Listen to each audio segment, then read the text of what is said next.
Hi Leo, this is Michael. I guess I'll be your piano teacher from now on since Trevor is no longer working at the Music Junction. But yeah, we haven't had our first lesson yet, so, and this is a video lesson.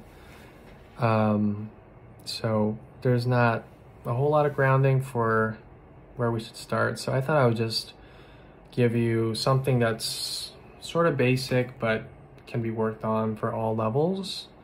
So the first thing that I was gonna go over is maybe just like some basic triad things. I don't know if you and Trevor have worked on playing songs, but something that a lot of my students like to work on is just kind of like playing just the chords to songs that they like. And I know Trevor is really into music theory and sort of like breaking down the harmonic and chordal analysis of everything. So you might already be here, or this might be a review. But yeah, the first thing we're going to talk about is just inversions of a triad. So I'm going to just set this over here.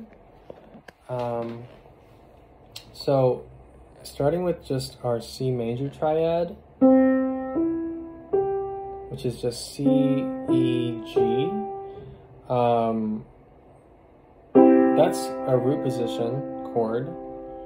And if we want to create an inversion for that chord, we're just going to take the bottom note, being C, C, E, G. C is the bottom note. And we're going to raise that up in octave and keep the other two notes, E and G, in the same place. So this one is going to go up, and then these two stay the same. So that will turn into this. All right, so this is your root position triad. Okay. So again, if this is our root, and this is our first inversion, then our second inversion is this. Okay, so then we're just taking our first position triad, which is E, G, C, and we're creating G, C, E.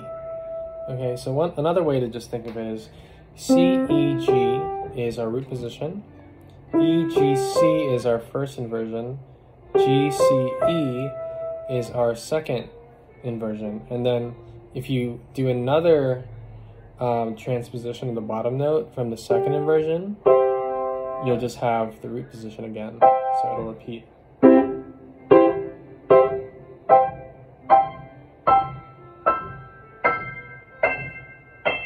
So it kind of just goes as high as the instrument goes.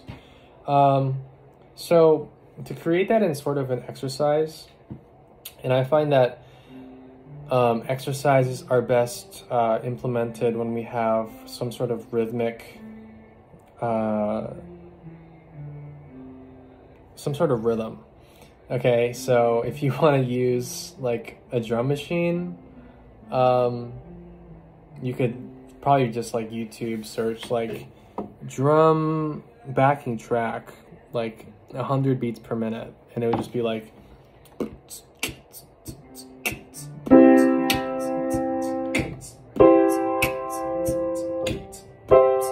so you're actually like kind of playing it in time. Don't mind my beatboxing. I had to do it for you. So yeah, so that's what you can practice. And then also you can do that with the other chords in the key. So like C, E, G is C major, but if you go up the white keys, you'll get D minor. And you can also do the same thing.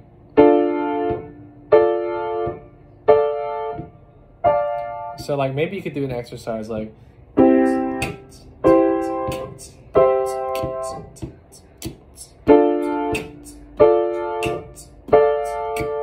and so forth. So you're kind of just moving up like C major, D minor, E minor, F major, G major, A minor, B diminished, C. So you're just familiarizing yourself with the chords in the key of C in the inversion. So like later, if you see like I don't know if you guys have done like those like song sheets with like lyrics and chords like above it. So like it'll be like, I can't even think of a song, but like it'll be like a lyric and then the chord above it. So if it's like C, F, G, instead of going like, which is fine, you can do like,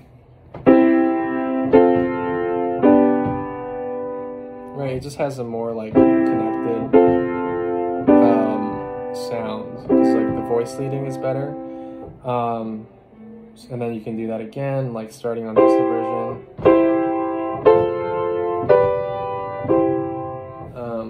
Kind of has more of like a choral sound.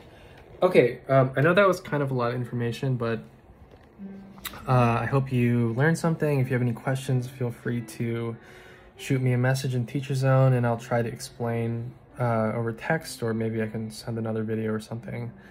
Yeah, thanks, and I look forward to seeing you next week.